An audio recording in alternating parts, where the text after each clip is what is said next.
Daripada pandangan mata seseorang yang memandang dengan kagum ataupun kebencian. Jadi jerawat kat muka kau tu bukan penyakit ain. Tu mungkin kau salah skincare. Jumpa lagi.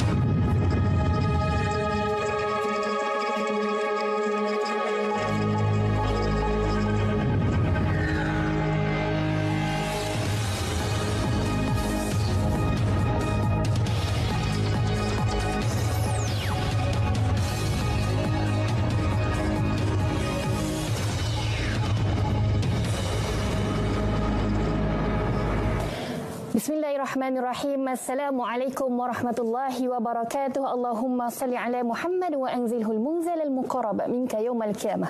Rabbi yasir wa la tu'assir, Rabbi tammim bil khair. Alhamdulillah kepada penonton rancangan Fikrah yang masih setia bersama kami. Nak tahu apa tajuk perbincangan kita pada hari ini dan siapa panel yang akan membicarakan berkaitan tajuk? Jom saksikan dulu bingkisan ini.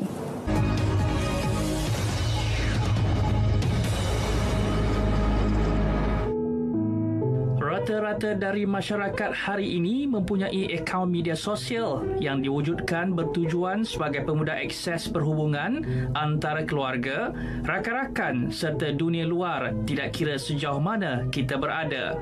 Namun terdapat juga segelintir daripadanya yang begitu teruja berkongsikan perihal diri dan gambar untuk tontonan umum tanpa menyedari ada mata-mata yang sedang memerhatikan tindak tanduk mereka. Perkongsian tersebut seterusnya membuka ruang kepada orang luar untuk meninggalkan komen sama ada baik atau buruk, seterusnya mengundang kepada penyakit ain yang mampu membinasakan. Imam Ibn Hajar Al-Asqalani dalam kitab Fathul Bari menyebutkan bahawa ain adalah pandangan hasad daripada tabiat yang buruk yang boleh menyebabkan mudarat pada orang yang dipandangnya. Kedengaran aneh, namun ia benar-benar wujud. Apakah faktor penyumbang kepada wujudnya penyakit ain ini dan bagaimana ia mampu memberikan impak buruk dalam kehidupan manusia?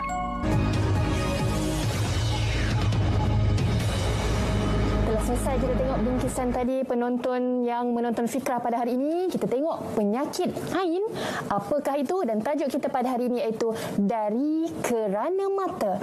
Dan jom bersama kita pada hari ini, kita kenalkan dulu panel di studio bersama saya yang akan berbicara berkaitan tajuk kita insya-Allah, iaitu yang pertama, panel pertama iaitu Al-Fadil Ustaz Abdul Rashid Haji Ahmad selaku Ketua Lajnah Tarbiyah, Disiplin dan Tata Tertib Darus Syifa Malaysia.